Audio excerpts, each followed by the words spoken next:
Hey, what's up everyone? I was a little bored, so I thought I'd throw together a video.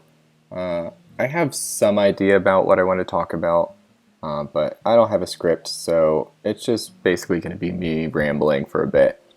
I would like the focus of this video to be on my favorite metagame, which is Gen 7 Monotype. I played so much Gen 7 Monotype. Let me actually look up. I wonder if I played more Monotype than OU. Gen 7 OU, played about 2,000 games of OU.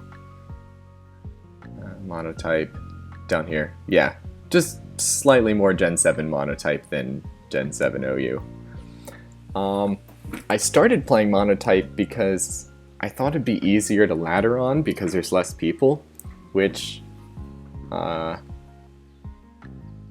I don't think I ever got on the Gen 7 OU ladder, but I did top out on the Gen 7 Monotype ladder. I don't exactly remember where, but I remember I did get top 10 at least once. And yeah, I'd like to go through the team that I used to actually make the top 10. It's actually the only team that I have saved. My favorite Pokemon type is Flying, so I had to use Flying to ladder with. And this is the team that I created. But before I jump into this team, I just want to talk a little bit about just the Monotype meta in general. The main thing that you have to think about is what is my team going to be weak to and how am I going to deal with those weaknesses. So for Flying, you always have to be aware of how am I going to deal with electric types, how am I going to deal with ice types, and how am I going to deal with rock types. Let's go ahead, I think I have this pulled up right here. These are the usage stats for right before Sword and Shield came out. You see the most used on Mono Flying is Celesteela. Celesteela is a very, very, very good Pokemon on Mono Flying teams. Dragonite is very good because it's hit neutrally by electric. And so basically what you'll see at the top are things that are hit neutrally or are immune to the weaknesses of the team overall. So Celesteela is hit neutrally by ice. Dragonite is hit neutrally by electric. Gliscor, Landorus Therian, what else? Thundurus Therian, and then normal Landorus, Lando I. They are all immune to electric. You also see Zapdos up here that can take electric moves pretty well too. So, let's go back to this team. The first Pokemon on this team is Celesteela. I love Celesteela. And when you're playing Monotype, if you play it a lot, it becomes very easy to predict the sets that your opponent is using. If you play enough, you just keep running into the same teams over and over. And even if they're different teams, they'll be using the same sets.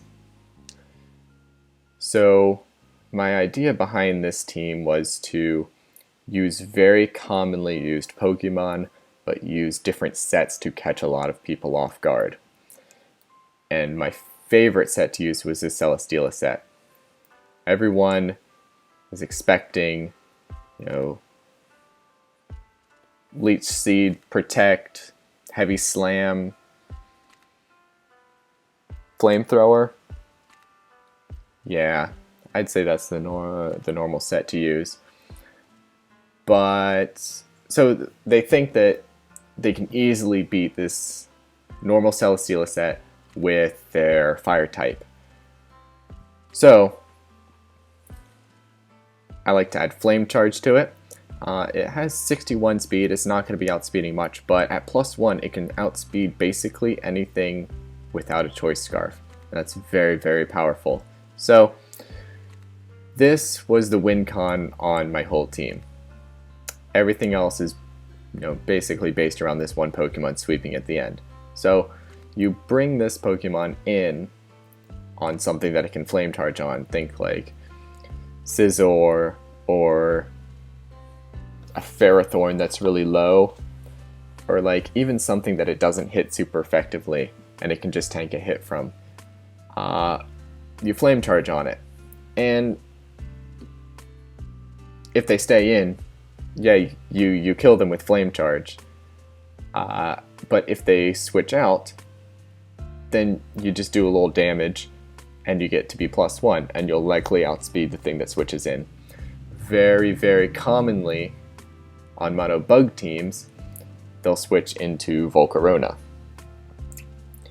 And just in general, they'll switch into their Fire type when you bring out Celesteela. So, you Flame Charge on the Fire type, you get to +1, you outspeed them, and then you go for Rockinium Z Stone Edge. Now the Rockinium Z is there for 2 reasons. First reason is to just make sure that you hit your Stone Edge. A lot of things that you're going to be hitting with Stone Edge you would have killed anyway without using the Z move, but this just guarantees that you will hit it. Think Volcarona again. I say Volcarona because that was used so much in Monotype on Mono Bug and Mono Fire teams. So they'll bring in their Volcarona, use Z Stone Edge, and with Beast Boost you get a plus attack boost every time you kill something. So it just steamrolls into something that, this thing has 101 attack. It does not hit weakly. It hits very hard. This thing can absolutely destroy Steel teams with Earthquake, Ice teams, Rock teams, that stuff with Heavy Slam. Stone Edge can take out Flying teams as long as you hit them all. And Bug teams, it can do a lot of damage with Flame Charge, especially when it's getting +1 attack boost every single time you kill something. So yeah, that's Celesteela. It catches a lot of people off guard, and a lot of the time they'll even forfeit after you kill their first Pokemon, and they see you get a speed boost and an attack boost, and they just don't want to play out the rest of the game. I call this the poor man's Dragon Dance. So let's move on to the next one. This is a very good Pokemon to use because it just hits so hard on the special side. 159 special attack. I use Flamethrower because I didn't want to miss, and it's just hitting so hard in general that it doesn't even matter. Flamethrower in the sun, it just destroys things. This set was really good against Steel teams. Basically, the only problem on Steel teams for this Pokemon is Heatran. So I think it's a requirement to use Focus Blast. You don't really want to be clicking Focus Blast against a Heatran because a lot of the time they'll run Ancient Power,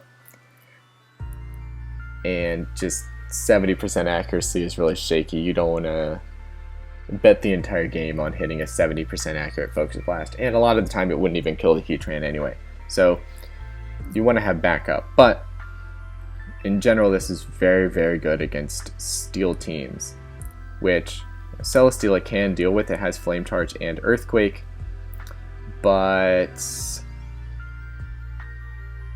basically Heatran's going to be on every single Steel team. They're going to bring in Heatran on your Celesteela. You can't Flame Charge on the Heatran. You're not going to get the +1 boost. A lot of the times Heatran will outspeed you and kill you. If you can get a Flame Charge off on something before Heatran comes in, you can hit it with an Earthquake and that'll always kill, but that doesn't happen all the time. So this in general, it's a very basic set. It's just for the pure special attacking power. Okay, Landorus Therian, you have to have an electric immunity on your Mono Flying team. My favorite one to use is Landorus Therian, just because everyone expects it to do the same thing. So I just threw on an Assault Vest. I really like using Assault Vest Landorus Therian because Intimidate makes it take less from physical attackers, Assault Vest makes it take less from special attackers, and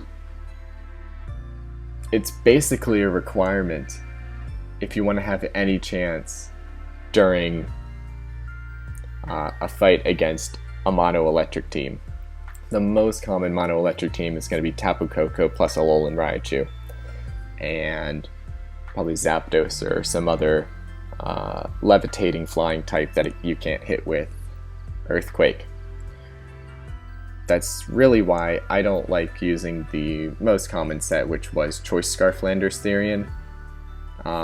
Yeah, it would outspeed Tapu Koko, but you lock yourself into Earthquake, they're just going to bring in something that is flying or levitating, and that just really sucks. So, I liked having the Assault Vest to take on things like Tapu Koko, like Alolan Raichu, and be able to kill with Earthquake. I've used almost max HP, max special defense with Assault Vest, lets you tank so much, and it catches people off guard. 16 speed EVs, I forget what that's for, but I'm sure it was to outspeed something important. When you come up against a mono electric team, they're always going to lead Tapu Koko. I think, let me go back. Leads, yeah. Versus a mono electric team. Yeah, the number 1 lead is Tapu Koko, the second lead is Galvantula. But they're not going to lead a Galvantula against your mono flying team, because Galvantula leads are going to set up sticky webs, and sticky webs do not affect flying types. You will see that a lot when you're playing mono flying, that sometimes they'll just get so into the routine of setting up sticky webs and spikes and toxic spikes and stuff like that they'll just spend the first few turns doing that, and then they'll realize after a couple switches that you're a mono flying team. They'll type in the chat, "Oh, I'm stupid. Why did I do that?" Pretty funny. One of the reasons I like flying types so much is that you don't have to worry about those types of things. So yeah, you will, always, every single time, they'll lead Tapu Koko. And they'll expect you to be Choice Scarf. So, unless they're Choice Scarf, they're going to switch out. And you can hit something really hard with an Earthquake. If they bring in their flying type on that Earthquake, they'll think you're Choice locked in, and you can hit them with a Stone Edge. Even though you have no attack IVs, you have a 140 base attack, you're going to hit them for a lot of damage. If they are Choice Scarf, a lot of the times they think they can take you out with an HP Ice, which most of the time you would be taken out with an HP Ice, but since we're max special defense with Assault Vest, you very easily tank an HP Ice, and you kill with Earthquake. The goal against an electric team is going to be taking out that Tapu Koko so that you get rid of electric terrain, so it stops powering up the electric moves of the rest of the team, stops the double speed on Alolan Raichu, so you can eventually bring in Celesteela on something a little weaker. You know, when you have a monotype team, you're not going to have moves of that specific type on every single Pokemon. I don't have a flying type move on every single one of my Pokemon, so electric teams aren't going to have an electric move on everyone. So bring it on in on whatever Pokemon doesn't actually have an electric move, Flame Charge on it, outspeed the rest of the team, and then hit the rest with Earthquake. But you can only do that if you get rid of the Tapu Koko. First, because Raichu gets double speed, you're never going to be outspeeding a double speed Alolan Raichu.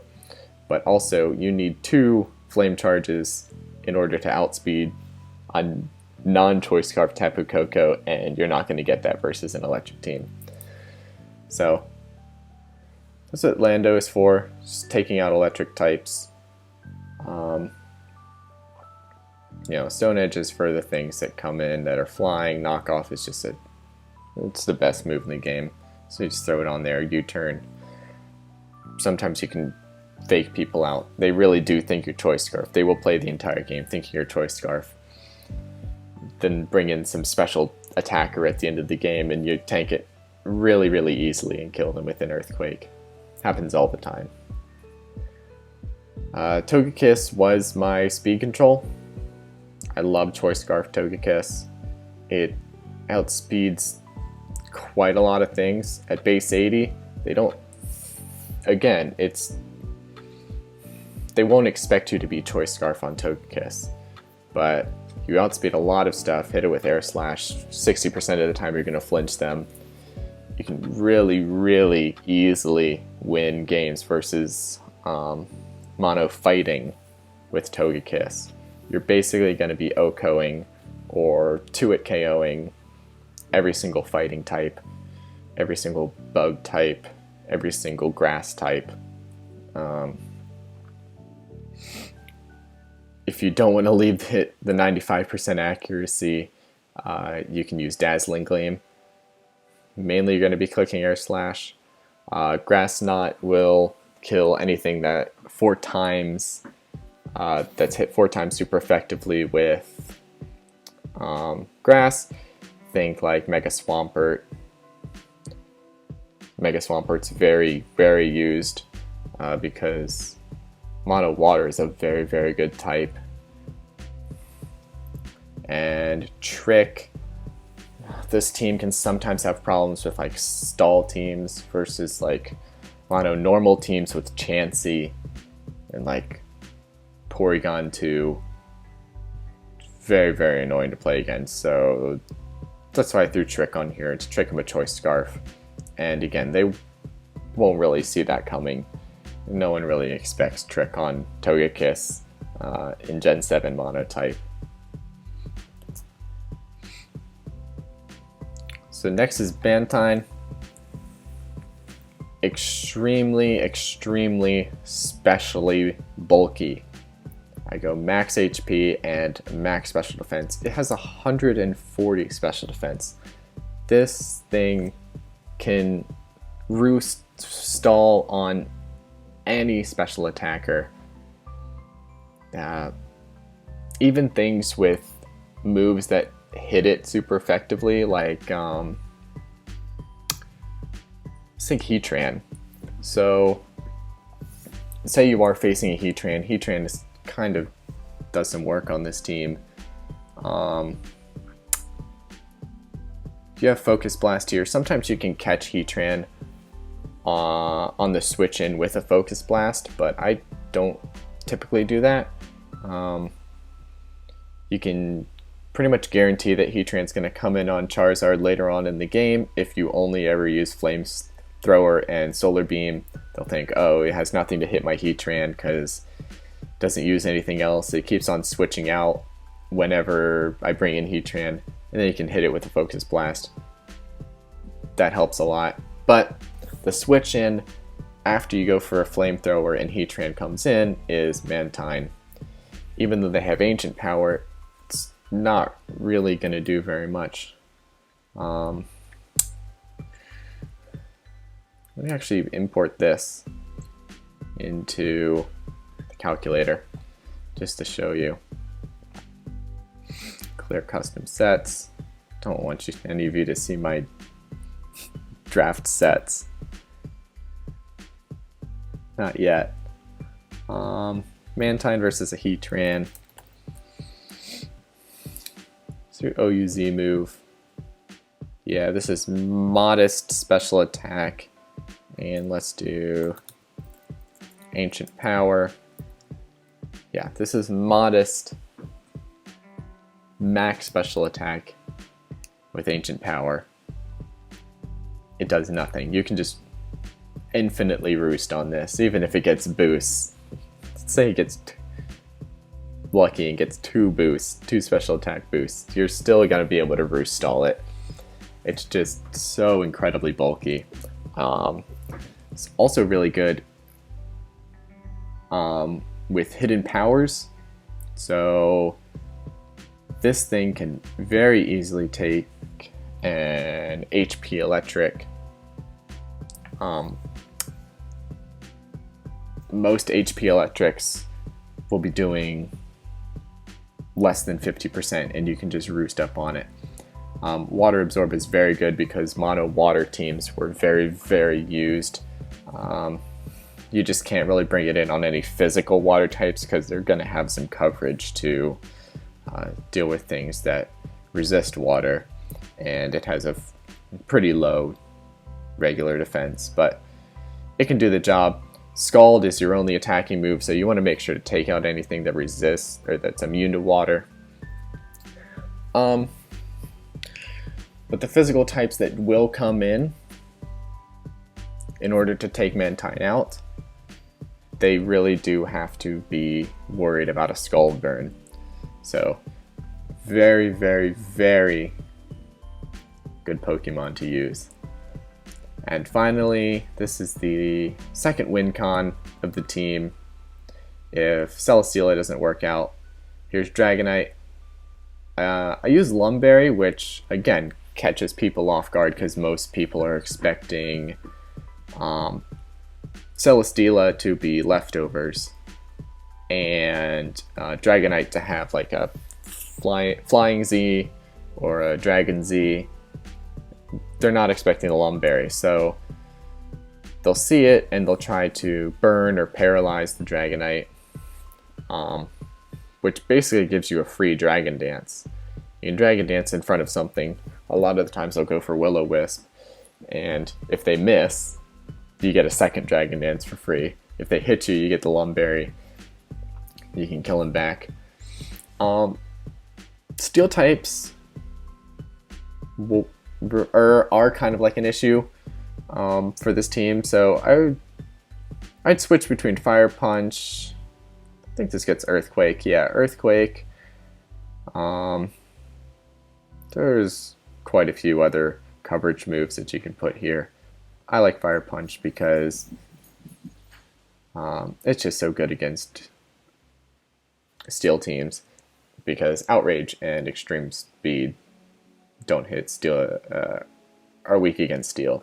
Outrage just hits a lot of things. The other use of the Lumberry is you can get a few Outrage hits off, you get confused, you eat the Lumberry, and you can Outrage some more.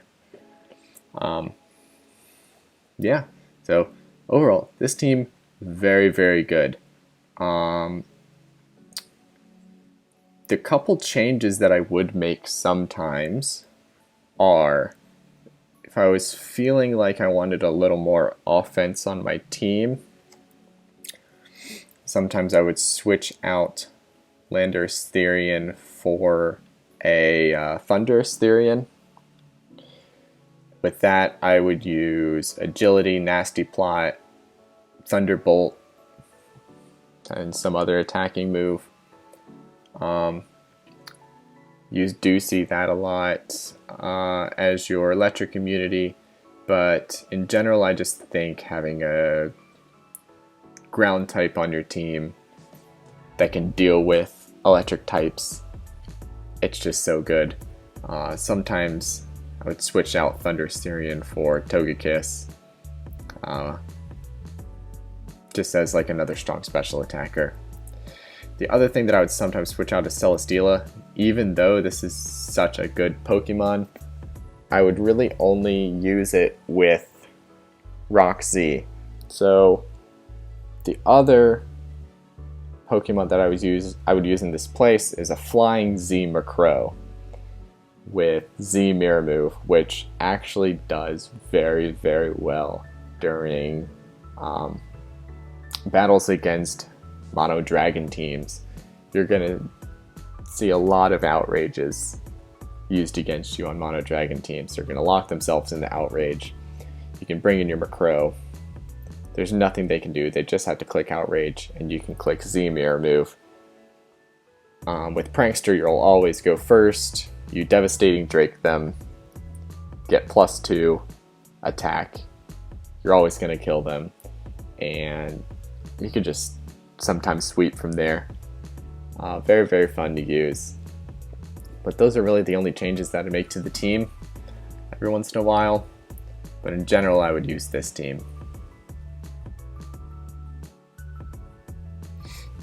And yeah, so this is my favorite team to use in my favorite meta. And this video's gone on quite a bit. I was going to talk about Gen 8 Monotype, but I think I'll do that in another video. So yeah, thanks everyone for watching. I'm going to end the video here.